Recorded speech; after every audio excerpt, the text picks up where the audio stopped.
नमस्कार दोस्तों। देखिए मित्रों, आज हम 6 क्लास की जो सामाजिक विज्ञान की पुस्तक है उसमें पॉलिटी वाला पार्ट पढ़ने वाले हैं, सरकार और लोकतंत्र। जो पूरी तरह से पॉलिटी से संबंधित है वो ये चैप्टर अब शुरू हो रहे हैं इसमें, तो बहुत अच्छे से पढ़िएगा इसको। इसके साथ ही जो लास्ट हमारा चैप्टर था उसमें से आपको एक क्वेश्चन का जवाब देना है कि सहकारी समिति का पंजीकरण कहाँ होता है। क्वेश्चन फिर से सुनिएगा कि सहकारी समिति का पंजीकरण कहाँ होता है। तो इसका आपको उत्तर जो कमेंट करके बताना है। तो इसके साथ ही हम आगे पढ़ते हैं। आज आज हमारा चैप्टर है सरकार और लोकतंत्र। किसी देश की शासन व्यवस्था को सुचारू रूप से चलाने के लिए विभिन्न प्रकार के निर्णय लेने पड़ते हैं। इस प्रकार के निर्णय लेने का काम सरकार करती है। सरकार जनता के लिए कई तरह के काम करती है। सरकार के कार्यों की प्रकृति उसके स्वरूप पर निर्भर करती है। यदि सरकार तानाशाही है तो यह आवश्यक नहीं कि वह जनता के भले के लिए कार्य करे। सामान्यतया लोकतांत्रिक सरकार ही जनता के हित में निर्णय लेती है। देखिए क्या समझाना चाह रहा है ये कि आज देखिए थोड़ा सा क्या है, मेरे फीवर है पिछले 2 दिनों से, इसलिए जो कल भी जो है वीडियो नहीं आया था, और आज भी हालांकि काफी हद तक फीवर है। जांच से मुझे भी करानी पड़ेगी आज कि क्या कहीं कोई कोरोना वोरोना तो नहीं है कोई। तो अब ये बनाने के बाद में जस्ट मैं हॉस्पिटल जाने वाला हूँ अभी। तो इसलिए थोड़ा सा क्या है, सुस्ती है आवाज में भी और शरीर में भी। लेकिन ठीक है, ये बना रहे हैं। लेकिन थोड़ा सा देखिए 1-2 दिन हो सकता है ये फीवर हो या कोई प्रॉब्लम भी हो, तो समय लग सकता है। बाकी कोशिश करेंगे कि डेली जो है अभी कंटिन्यू इसको बनाए रखें। फीवर में भी जो भी है तो उसमें बनाते रहें। तो थोड़ा आवाज में अंदर आपको थोड़ा सा वो जोश उतना नहीं लगेगा, तो इसको थोड़ा सा उस चीज को ध्यान में रखते हुए आप ये चैप्टर पढ़ें। तो किसी देश की शासन व्यवस्था को सुचारू रूप से चलाने के लिए विभिन्न प्रकार के निर्णय लेने पड़ते हैं। इस प्रकार के निर्णय लेने का काम जो है वो सरकार करती है। तो देखिएगा, जो देश की किसी भी देश की शासन व्यवस्था है, कोई ना कोई, हर देश की अपनी एक शासन व्यवस्था होती है। भारत की शासन व्यवस्था अलग है, ब्रिटेन की अलग है, अमेरिका की अलग है। जहां पर तानाशाही सरकारें हैं, जहां तानाशाह लोग हैं, वहां अलग है। पाकिस्तान हो, बांग्लादेश हो, चाइना है, रशिया है, ये कोई भी कंट्री हो, सबका अपना अपना एक सिस्टम होता है। सरकार जो है जनता के लिए कई तरह के काम करती है, और ये कार्यों की प्रकृति उसके स्वरूप पर निर्भर करती है। स्वरूप क्या, कि वो सरकार लोकतांत्रिक है या वो सरकार तानाशाही सरकार है। लोकतांत्रिक सरकार है तो वो जनता के हितों को ध्यान में रखते हुए कार्य करेगी, जैसे भारत। और तानाशाही सरकार है, कोई भी तानाशाह बैठा है अपनी मर्जी से, अपनी शक्ति से, अपनी ताकत के बल पर और गद्दी पर बैठा है, तो फिर वो उसको जनता के भले के लिए नहीं है, वो अजीब अजीब तरह के कानून बना देंगे कुछ भी, और अपने हिसाब से चलेंगे। जनता चाहे परेशान होती है या जनता पर अत्याचार करते हैं, वो एक तानाशाही सरकार है। तो भारत में कौन सी सरकार है? लोकतांत्रिक, तो जनता के भले के लिए कार्य करे। सामान्यतः लोकतांत्रिक सरकार ही जनता के हित में निर्णय लेती है। सरकार जनता को विभिन्न प्रकार की जन सुविधाएं जैसे सड़कें, स्कूल, अस्पताल, बिजली की आपूर्ति आदि उपलब्ध कराती है। सरकार कई सामाजिक मुद्दों पर भी कार्य करती है, जैसे कि गरीबों के उत्थान के लिए कार्यक्रम चलाना। वह डाक और रेल सेवाएं चलाने जैसे अनेक महत्वपूर्ण काम भी करती है। सरकार का काम देश की सीमाओं की सुरक्षा करना और दूसरे क्षेत्रों से शांतिपूर्ण संबंध बनाए रखना भी है। सरकार देश के सभी नागरिकों को पर्याप्त भोजन और अच्छी स्वास्थ्य सुविधाएं प्रदान करने की व्यवस्था भी करती है। तो यह बताया है कि कैसे एक सरकार की क्या क्या जिम्मेदारियां हैं, एक सरकार क्या क्या कार्य करती है।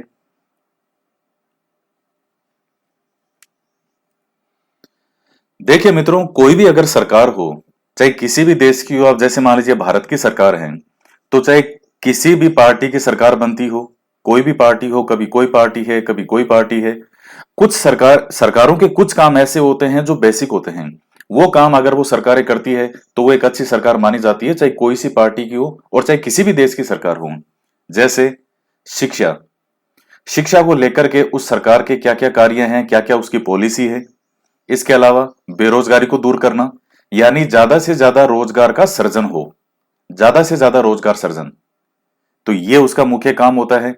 इसके अलावा स्वास्थ्य, वहां की जनता जो है, अब सबको ध्यान में रखते हुए, जैसे मान लीजिए जो जनता गरीब है आर्थिक रूप से निर्धन है, वो अपना पैसा नहीं लगा सकती है। बड़ी बड़ी बीमारियां, अब जैसे मान लो कैंसर हो गया, अब एक गरीब व्यक्ति है वो कहाँ इन बीमारियों के लिए पैसा लगा सकता है वो। तो इसलिए सरकार जो है वहां उनके लिए और बहुत काम करती है, सरकारें करती है। क्योंकि कई ऐसे ऐसे लोग मिलते हैं कि मतलब 1,000 रुपए भी जेब में नहीं थे, लेकिन वो 5-5 लाख तक का इलाज जो है वो हॉस्पिटल से करवा लेते हैं। तो सरकारें काम बहुत करती है, ऐसा नहीं है कि सरकारें नहीं करती। मैं आपको ये समझाना चाह रहा हूँ, स्वास्थ्य को लेकर के उसकी अच्छी योजनाएं हो, सब लोगों का इलाज हो, इस तरह की व्यवस्था करें। तो रोटी, कपड़ा, मकान, शिक्षा, स्वास्थ्य, बेरोजगारी को दूर करना, अच्छी सड़कें उपलब्ध करवाना, पानी की व्यवस्था करना, यही तो बड़ी बड़ी चीजें हैं। स्कूल, विद्यालय, कॉलेज, इनकी स्थापना करवाना, ज्यादा से ज्यादा लोगों को सुविधा हो, अच्छी एजुकेशन मिले, यही मूलभूत सरकारों के काम है। और जो सरकार ये काम करती है वो अच्छी सरकार कहलाती है। इनसे भी कोई एडवांस हो फिर तो वो तो लगन की बात होती है कि फिर वो कितनी लगन है, कितना अपने देश से और अपने राजस्थान से प्रेम है। देखिए, जिस व्यक्ति को, चाहे कोई से भी, मैं इतने वर्षों से जो है ये राजनीतिक चीजें भी देख रहा हूं, जो पार्टियां हैं, अलग अलग सरकारें हैं, पिछले 15-20 सालों से मैंने हर सरकार को बहुत अच्छे से ऑब्जर्व किया है, चाहे राजस्थान हो और चाहे भारत सरकार हो। तो राजस्थान की भी अगर बात करें तो जब तक, चाहे राजस्थान का कोई भी एमएलए हो, राजस्थान में 200 एमएलए हैं, तो जब तक कोई भी एमएलए बनता है उसको अपनी जगह से जब तक प्रेम नहीं होगा, वो अपने राजस्थान से अगर जिसको प्रेम नहीं होता, हर व्यक्ति का एक वो होता है कि भाई उसको अपनी जगह से प्रेम हो। कोई राजस्थान का रहने वाला है, अब जैसे मैं राजस्थान का हूं तो मुझे राजस्थान की मिट्टी से प्रेम है, मुझे सारा राजस्थान मेरा अपना लगता है, साहब मेरा राजस्थान है। मैं राजस्थान से बाहर भी कहीं जाता हूं किसी भी स्टेट में, तो इस नाते के साथ मैं कहां से आया हूं, मैं राजस्थान से आया हूं। तो ये राजस्थान जो अपना, जब तक आपको अपनी मिट्टी से, अपने राज्य से, केंद्र स्तर पर काम करेगा, केंद्र के स्तर पर, उसको अपने देश से, राज्य पे कोई स्तर पे कोई भी काम करता है तो उसको अपने राज्य से, स्थानीय नेता है चाहे सरपंच हो, जब तक वो उसको अपने गांव से, चाहे वो फिर प्रधान है और अलग अलग लोगों की जैसे अलग अलग चीजें हैं, जब तक उनको अपनी जगह से, अपनी मिट्टी से प्रेम नहीं होगा, उससे लगाव नहीं होगा, तब तक वो अपने राज्य के लिए या अपने किसी भी गांव के लिए कभी अच्छा कर ही नहीं सकता, जब तक उसको यहाँ की जमीन से प्रेम नहीं होगा। वो होना बहुत जरूरी है। और हिंदुस्तान के अंदर कई बहुत अच्छे अच्छे लीडर हुए हैं जिनको अपनी मिट्टी से प्रेम था, वो वास्तव में कुछ करना चाहते थे। राजस्थान के स्तर पे भी हुए हैं और भारत के स्तर पे भी हुए हैं। देश में सरकार अलग अलग स्तरों पर काम करती है, स्थानीय स्तर पर, राज्य के स्तर पर और राष्ट्रीय स्तर पर। स्थानीय स्तर की सरकार का मतलब अपने गांव या शहर के लिए काम करने वाली सरकार से है। अपने गांव में ग्राम पंचायत और शहर में नगर पालिका आदि नगरीय निकाय स्थानीय सरकार के रूप में कार्य करते हैं। तो मैं अभी जैसे आपको अलग अलग उदाहरण बता रहा था वो उसी प्रकार से है। जैसे स्थानीय सरकार होती है तो इसमें जैसे ग्राम पंचायत वगैरह, ये नगर पालिका है, ये सब आ जाएगी, सड़कें बनवाने, सफाई करवाना, रास्तों में रोशनी की व्यवस्था करवाने जैसे स्थानीय महत्व को कार्य करते हैं। अब यहाँ लोग जो है, ज्यादातर लोग जो है वो केवल जीतने पर बल देते हैं कि बस एक बार जीत जाएं, जीतने के बाद में फिर उनको किसी चीज से कोई सरोकार है नहीं। और जनता भी, देखिए ये वास्तविकता है, कुछ कड़वे सच हैं जो ऐसा लगता है कि मुंह पे कोई थप्पड़ सा मारा हो, इस तरह के कड़वे सत्य हैं। जनता भी ईमानदार व्यक्ति को वोट नहीं देती है, उसको कोई मतलब नहीं है। जनता भी 70 से 80% जनता को, 80 क्या, 90% जनता को कोई प्रेम नहीं है, अपने देश से नहीं, अपने गांव से नहीं, अपने नगर से नहीं, अपने राज्य से नहीं। बस वो उस वक्त कुछ एक लहर चलती है, अगलों की कोशिश रहती है कि ज्यादा से ज्यादा इनको अपने फेवर में कैसे करें, मूर्ख कैसे बनाएं, और जनता भी मूर्ख बनकर के ही खुश होती है। तो जब जिताया ही एक ईमानदार और कर्तव्यनिष्ठ व्यक्ति को नहीं जिताया, तो फिर उसको बाद में क्यों अपशब्द बोलते हो कि ये काम नहीं कर रहा? क्यों करेगा? आपने जिताया किसको है?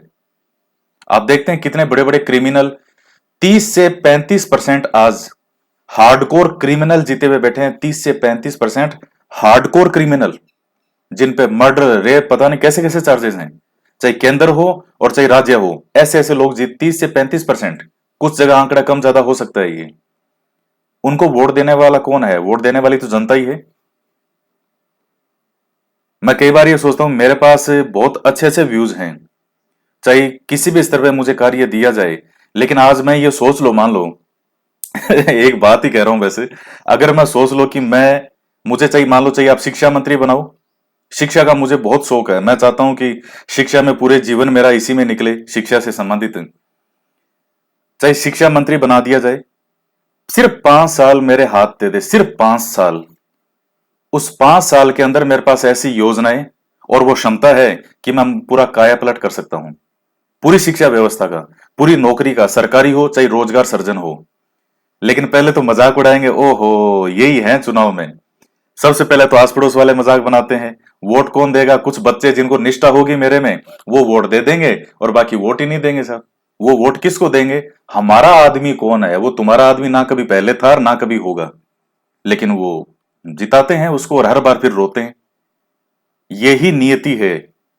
तो फिर मुझे कोई वोट ही नहीं देगा, 5-10 वोट मिल जाए वो भी घनी बात है, कुछ भोले वाले बच्चे दे देंगे जो वोट कह रहे हैं अपने सर हैं यार कुछ अच्छा ही करेंगे, लेकिन नहीं, वो 5-10 वोट देंगे, बाकी जो है उनको क्या मतलब है, उनको तो वो उनका अपना भाई साहब कौन है जो उन्हीं के लात मारेगा बाद में, उसको वोट देंगे वो।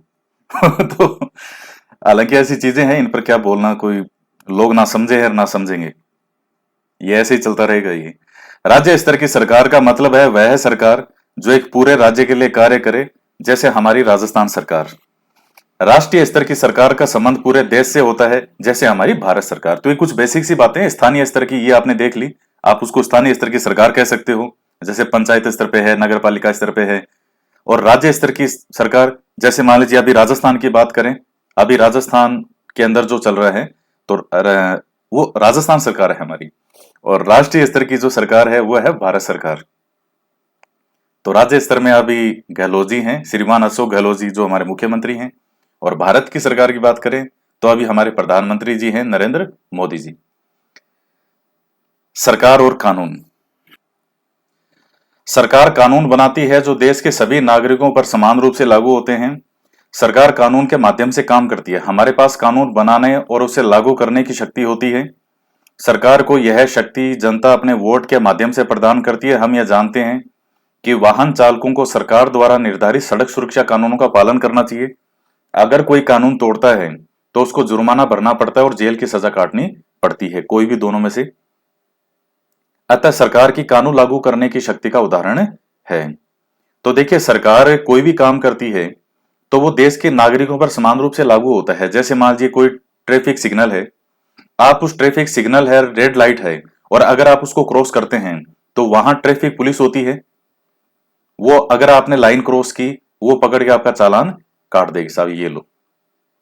तो लॉ एंड ऑर्डर, अगर वहां ट्रैफिक पुलिस वाला नहीं हो तो लोग खुद कानून का पालन कहां करते हैं।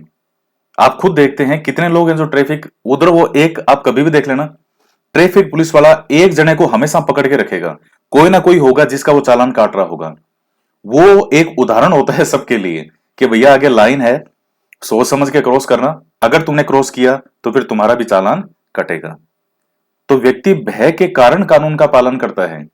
क्योंकि अब आप राजनीति विज्ञान पढ़ते हैं, इतिहास पढ़ते हैं, पॉलिटिकल साइंस सब्जेक्ट है, उसमें जब आप पढ़ते हैं, जिन विद्यार्थियों को पॉलिटिकल साइंस से उन्होंने बीए एमए वगैरह पढ़ा है, आप पॉलिटिकल साइंस में पढ़ते हैं, बड़े बड़े जो थिंकर हुए हैं वो कहते हैं कि मनुष्य स्वभाव से स्वेच्छाचारी है, वो आजादी चाहता है, वो फ्रीडम चाहता है, स्वतंत्रता चाहता है कि साहब उस पर कोई प्रतिबंध हो ही नहीं, वो अपने हिसाब से काम करे।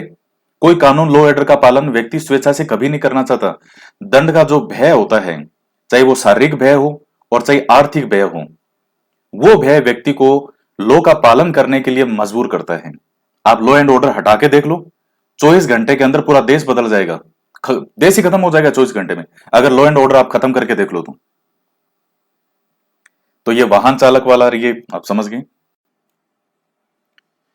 अगर लोगों को लगे कि किसी कानून का ढंग से पालन नहीं हो रहा है तो वे न्यायालय में प्रार्थना पत्र देकर कानून की पालना करवा सकते हैं। अब हम ये जानेंगे कि सरकार कितने प्रकार की होती है और हमारे देश में किस प्रकार की सरकार है। सबसे पहला है सरकार के प्रकार। सरकार को निर्णय लेने और कानूनों का पालन करवाने की शक्ति कौन देता है, यह इस बात पर निर्भर करता है कि उस देश में किस तरह की सरकार है। सबसे पहला होता है राजतंत्र। राजतंत्रीय सरकार में निर्णय लेने और सरकार चलाने की शक्ति अकेले एक ही व्यक्ति अर्थात राजा या रानी के पास होती है। राजा अपने कुछ सलाहकारों और मंत्री परिषद की मदद से सरकार चलाता है। अंतिम निर्णय लेने की शक्ति उसी के पास रहती है, वह जनता द्वारा निर्वाचित नहीं होता। उसे अपने निर्णय के आधार बताने और निर्णयों की सफाई देने की जरूरत नहीं है। राजतंत्र जो लोकतंत्र होता है, तो उसमें तो आपने सुना होगा साहब, जनता जवाब चाहती है, जवाब चाहिए जनता को। राजतंत्र में ऐसा कुछ नहीं है। आप पहले के चाहिए आप इतिहास में देख लो, जब राजा होते थे, राजा किसको जवाब देता था? राजा के जो भी सलाहकार मंत्री परिषद होती थी, राजा के ही परिचित लोग होते थे या कोई रिश्तेदार होते थे। बस वही कानून था उनका, जो राजा ने कह दिया वही कानून, और जनता को मानना भी पड़ता था।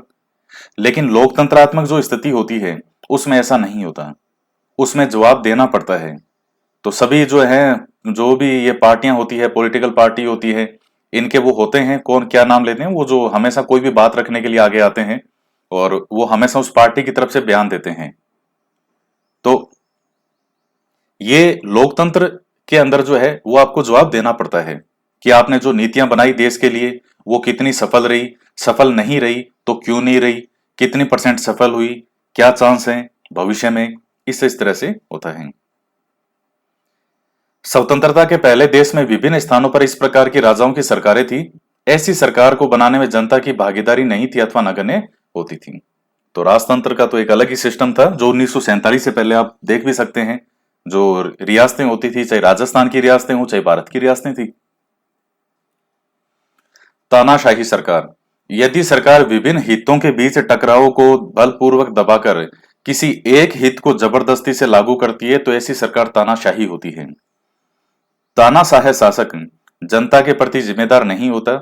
जनता के पास अपना विरोध या समर्थन प्रकट करने और कानून बनाने की प्रक्रिया में भागीदारी का कोई अधिकार नहीं होता है। एक समय यूरोप के जर्मनी और इटली नामक देशों में तानाशाही सरकारें थी, जिन्होंने नागरिकों के मूलभूत अधिकारों की अवहेलना की। ये विश्व इतिहास में आप पढ़ते ही हैं। और इसके अलावा देखिए, तानाशाही सरकारें अब जैसे कई कंट्री होती है, अब जैसे पाकिस्तान है, तो वहां कोई जनता की लोकतंत्र में कोई ऐसी बड़ी भूमिका नहीं है। भले ही लोकतंत्र हो, जनता चुनती भी है, लेकिन फिर भी सरकारें जो है वो थोड़ी तानाशाही करती है। कई और भी कंट्री है, तो कुछ सरकारें जो है कई देशों में वो तानाशाही करने का प्रयास करती हैं।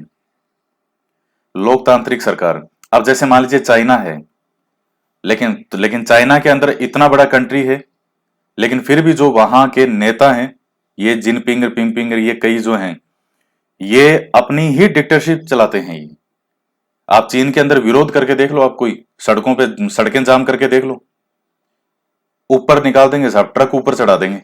ये लो, भयंकर तरीके से करते हैं तानाशाही। लोकतांत्रिक सरकार, लोकतांत्रिक सरकार जनता के द्वारा चुनी हुई होती है। जनता वोट देकर अपना प्रतिनिधि चुनती है, तो जनता की ओर से सरकार में भागीदारी निभाता है। यह जनता का ही शासन होता है। जनता का, जनता के लिए, जनता के द्वारा सरकार जनता के प्रति जवाबदेह और जन भागीदारी पर आधारित होती है। इस व्यवस्था में सभी को अपने अपने हितों को प्रकट करने और संगठन बनाने की स्वतंत्रता होती है। सरपंच, पार्षद, विधायक, जनप्रतिनिधि आदि होते हैं। तो ये जो है ये लोकतांत्रिक सरकार होती है। और लोकतंत्र जैसे भारत है, तो भारत में कौन सी सरकार है? लोकतांत्रिक सरकार है। ये आपसे पूछ सकता है कि भारत में निम्नलिखित में से कौन सी सरकार है? राजतंत्रात्मक है, तानाशाही है, लोकतंत्रात्मक है, तो कौन सी है? लोकतंत्रात्मक। इन्होंने एक चित्र भी दिया है, राजतंत्र और लोकतंत्र में जनता की स्थिति का अंतर। राजतंत्र में देखिए सिंहासन लगा हुआ है, राजा जी बैठे हैं, सामने सभी हाथ जोड़ के पकड़े हैं। और लोकतंत्र में देखिए साहब, नेताजी आए हुए हाथ जोड़ के वे, और आदमी खड़े हैं, कहा आ गया तू 5 साल से? 5 साल कहाँ था जी? मैं तो आपकी सेवा में था। तो सेवा में था तो दिखा तो नहीं कि जी मैं तो ईद का चांद हूं, मैं साल में एक बार, मैं 5 साल में एक बार दिखता हूं साहब, मैं 5 साल में एक बार दिखता हूं। तो कुछ लुभावने वादे वगैरह करते हैं और जनता फिर इनको वोट देती है कि चलो साहब। लेकिन देखिए, इन सब चीजों की बजाय लोकतंत्र एक बहुत ही अच्छा माना जाता है, क्योंकि जनता खुद चुनाव करती है। सबसे बेस्ट चीज ये है कि जनता चुनाव करती है। तो जनता का भी देखिए बहुत फर्क पड़ता है। अगर जनता पढ़ी लिखी है, शिक्षित जनता है, आप जानते हैं कई, हालांकि इन चीजों पे छोड़िए क्या बात करना है, पढ़ी लिखी जनता जो है वो बेटर करती है चुनाव। जिसको पता हो कि साहब कौन सा आदमी है, क्योंकि उसको मूर्ख बनाना आसान नहीं होता। और जो लोग भोले भाले होते हैं उनको कोई कभी इस चीज में पढ़े नहीं, उनको ज्यादा इन चीजों का नॉलेज नहीं, तो वहां वो लोग मूर्ख बनाने में कामयाब हो जाते हैं। तो जनता का शिक्षित होना बहुत जरूरी है। स्वतंत्रता के पश्चात भारत में लोकतांत्रिक सरकार का रास्ता चुना ताकि सरकार में जनता की भागीदारी सुनिश्चित की जा सके। अब हम लोकतांत्रिक सरकार की विशेषताओं पर चर्चा करेंगे। तो लोकतांत्रिक सरकार की विशेषताएं, पहला है प्रतिनिधित्वात्मक लोकतंत्र। जनता वोट देकर अपने प्रतिनिधियों का चुनाव करती है। वार्ड पंच, सरपंच, प्रधान, जिला प्रमुख, शहर के पार्षद, मेयर, विधायक, सांसद जनता के प्रतिनिधि होते हैं, जो कि विभिन्न स्तरों पर जनता की ओर से सरकार के संचालन में भागीदारी करते हैं। इस प्रकार जनता सरकार के कार्यों में अपनी भागीदारी निभाती है। तो भाई जनता, आप भी वोट देते हो, आपने अपनी स्वेच्छा से वोट देकर दिया होगा, जो भी आपको अच्छा लगा, आपका कैंडिडेट, ये आपका निजी अधिकार है। वोट भी निजी माना जाता है। कई बार कहते हुए कि बाहर कोई वोट दे करके आया, अंदर उससे पूछते भाई किसको वोट दिया, क्या साहब नहीं बताऊंगा मैं तो। क्या चलो भाई मत बताओ, क्योंकि आपका ये निजी है। आप ढोल पीटने की इसमें जरूरत नहीं है कि देखो मैं वोट इसको दूंगा। और कई बार जनता भी क्या करती है, बाहर तो कहती है कि हम इसको देंगे साहब, बिल्कुल बिल्कुल मना किसी को नहीं करेंगे, और अंदर जाकर के वो जो उनकी इच्छा है उसी को वोट देंगे वो। समानता और न्याय। लोकतांत्रिक सरकार न्याय और समानता के आधार पर कार्य करती है। न्याय तभी प्राप्त हो सकता है जब सब लोगों के साथ बराबरी का व्यवहार हो। सरकार उन समूहों के लिए विशेष प्रावधान करती है जो समाज में बराबर नहीं माने जाते। जैसे हमारे समाज में लोग लड़कों के पालन पोषण पर लड़की से ज्यादा ध्यान देते हैं। समाज लड़कियों को उतना महत्व नहीं देता जितना लड़कों को देता है। तो इस भेदभाव को दूर करने के लिए सरकार ने कुछ विशेष प्रावधान किए हैं ताकि लड़कियां समाज में बराबरी पर आ सकें। तो देखिए, सरकार, आप देख ही रहे हैं कि जब से पिछले 800-900 सालों से महिलाओं की जो स्थिति है वो भारत में कोई बहुत ज्यादा नहीं थी। जब आप प्राचीन इतिहास पढ़ते हैं, वैदिक काल वगैरह पढ़ते हैं, और वहां तब आप देखते हैं कि महिलाएं एक से बढ़कर एक विदुषी महिलाएं हुआ करती थी। महिलाओं को बराबर शिक्षा का अधिकार था। लेकिन फिर क्या है, मध्यकाल के बाद में इन चीजों पर प्रभाव पड़ा, और फिर क्या है, उन लोगों ने उस चीज को एक परंपरा बना लिया। कोई चीज अगर मजबूरी में बनी और 2-3 पीढ़ी वो चल गई, तो लोगों ने उसको परंपरा बना लिया। सती प्रथा है, अब ये कुछ समय शुरू हुई और लोगों ने फिर इसको परंपरा ही बना लिया। चाहे पति के मरने के बाद महिला को कोई खतरा नहीं हो, फिर भी नहीं साहब पति मरा है तो अब सती तो होना ही पड़ेगा। और शिक्षा व्यवस्था पर आज भी देखिए बहुत सा, हालांकि लोग अब बहुत समझदार हो गए हैं, जो मैं देख रहा हूं, चाहे गांव हो चाहे शहर हो, लोग अब लड़कियों को पढ़ा रहे हैं। लेकिन आज भी बहुत जगह ऐसी है जहां लड़कियों की पढ़ाई से संबंधित कोई विशेष ध्यान नहीं देते। वो जैसा कि मैंने देखा है सोसाइटी में, या तो 8वीं क्लास तक पढ़ा देंगे वो। भाई जो सिटी में रहते हैं वो तो फिर भी पढ़ाते हैं। गांव में कई बार क्या करते हैं कि उसको 8वीं क्लास तक पढ़ा देंगे, फिर पढ़ाई छुड़ा देंगे, या फिर 12वीं करा देंगे या 10वीं करा देंगे, उसके बाद पढ़ाई छुड़ा देंगे। तो या फिर जैसे बीए करा दिया, ग्रेजुएशन करा दिया, वो करा करके अब इसकी पढ़ाई कंप्लीट होगी, अब फटाफट ब्याह करो इसका। तो वो फिर अपने जीवन भर की पूंजी जो है वो उस लड़की के ब्याह में खर्च करते हैं, खूब सारा दहेज देते हैं। जितना शादी में दहेज वगैरह देने में खर्च करते हो, उसका अगर 15%, 10% ही उस लड़की की अगर पढ़ाई पे, उसकी एजुकेशन पे और सही पालन पोषण पे खर्च हो, तो वो लड़की जीवन भर अपनी सेल्फ डिपेंड होगी, अपनी स्वाभिमान के साथ पूरी जिंदगी जी सकती है। जिस सामने वाले घर में भी जाएगी तो उनके लिए भी अच्छा है कि आपके मंथली सैलरी आ रही है, कितनी अच्छी चीज है। लेकिन ये चीजें करे कौन? माता पिता भी, खुद के माता पिता ही ध्यान नहीं देते ज्यादा। फिर बाद में ससुराल वाले हैं वो कई बार वो सोचते हैं कि लड़की की अगर नौकरी लग गई तो ये हमारी सुनेगी नहीं, जैसा कि मैंने सोसाइटी में ज्यादातर देखा है। तो इसी तरह की अजीब अजीब तरह की मानसिकताएं हैं, और जिसमें बहुत अच्छी योग्यता हो सकती है, जिसमें आईएएस की योग्यता हो, जिसमें टीचर की योग्यता हो, उसकी पूरी जिंदगी गोबर थापने में निकलती है। भाई काम घर का करना चाहिए, कोई उसमें वो बुराई नहीं है, लेकिन किसी की प्रतिभा को आपने खत्म करके और उसे पूरी तरह आपने उन चीजों में लगा दिया जो काम कोई भी कर सकता है।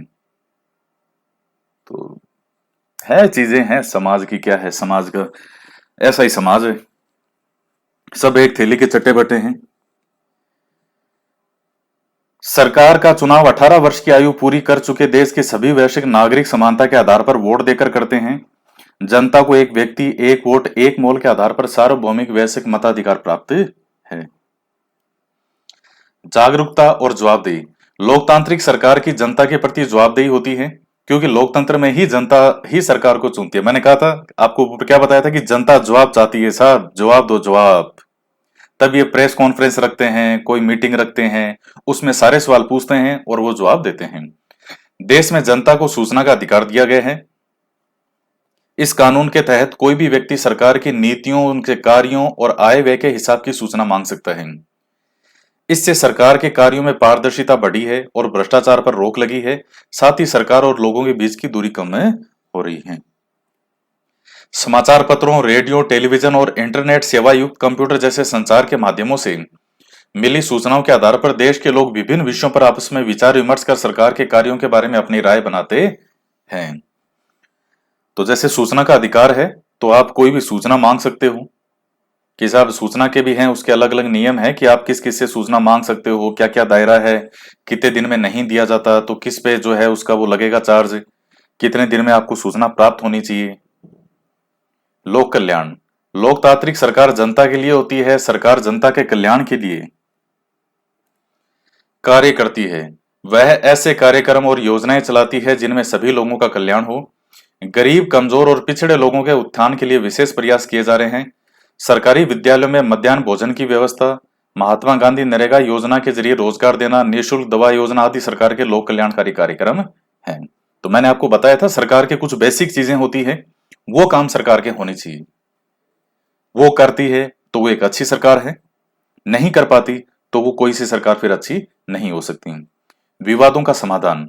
हमारा देश विविधताओं का देश है। कभी कभी विविधता से विवाद की स्थिति भी पैदा हो जाती है। जनता के विवादों और समस्याओं का समाधान करने की जिम्मेदारी सरकार की होती है। सरकार शांतिपूर्ण तरीके से कानून के माध्यम से विवादों के समाधान का प्रयास करती है। लोकतंत्र में सरकार विवादों के समाधान में जनमत का सम्मान करती है। समाज से ही सरकार का गठन होता है। समाज और सरकार में घनिष्ठ संबंध होता है। लोकतांत्रिक सरकार व्यक्ति के विकास और उसके जीवन को बेहतर बनाने का अवसर प्रदान करती है। तो ये आपका चैप्टर जो है ये कंप्लीट होता है। लोकतंत्र क्या होता है? जनता का राज्य अथवा वह सरकार जिसमें शासक जनता के मत से चुना जाता है और वह जनता के प्रति उत्तरदायी होता है। सार्वभौमिक वैश्विक मताधिकार, तो इसमें यह है कि 18 वर्ष या इससे अधिक आयु के जो नागरिक है उनको मत देने का अधिकार हो सकता है। वो वोट हो सकता है, नहीं होता है, और वो वोट दे सकते हैं। लोक कल्याण, जनता के हित के लिए किए गए कार्य। अब कुछ क्वेश्चन है। जनता द्वारा चुने गए प्रतिनिधि जनता की ओर से सरकार में भागीदारी निभाते हैं, उसे कहते हैं, क्या कहते हैं? प्रतिनिधित्वक लोकतंत्र, तानाशाही राजतंत्र, इनमें से कोई नहीं। सही उत्तर क्या होगा? ए होगा, प्रतिनिधित्वक लोकतंत्र। लोकतंत्र तो है ही है, और चूंकि जनता के प्रतिनिधि के तौर पर सब एमएलए या एमपी कार्य करते हैं, तो इसलिए हम इसको क्या कहते हैं? प्रतिनिधित्वक लोकतंत्र कहते हैं। इसके बाद है जनता के प्रति जवाबदेह और उत्तरदायी सरकार है, तो कौन सी होगी? लोकतांत्रिक होगी।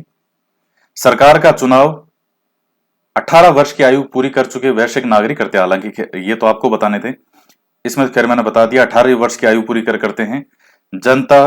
अब इसका जवाब देना है आपको। और राजतंत्रीय सरकार में अंतिम निर्णय लेने का अधिकार किसके पास होता है? ये दोनों क्वेश्चन के जवाब आपको बताने हैं। जनता अपने फिर ब्लैंक स्थान है के माध्यम से सरकार में भागीदारी निभाती है, दूसरा और तीसरा। इनके जवाब आप कमेंट करके बताइएगा। मिलान करना है। सरकार चलाने की शक्ति राजा या रानी के पास होती है, क्या हो जाएगा? राजतंत्रीय। सरकार एक ही हित को जबरदस्ती लागू करती है, अपनी मनमर्जी करती है, तानाशाही। सरकार जनता द्वारा वोट देकर चुनी जाती है और उसके प्रति जवाबदेही होती है, कौन सी सरकार हो जाएगी? लोकतांत्रिक सरकार। तो मित्रों, ये आपका चैप्टर जो है ये आज कंप्लीट होता है, और इसके बाद में हम इसका नेक्स्ट चैप्टर करेंगे। तो आज के वीडियो में इतना ही। वीडियो को लाइक जरूर करें, शेयर भी करें। तो मिलते हैं नेक्स्ट वीडियो में एक नए चैप्टर के साथ। जय हिंद, जय भारत।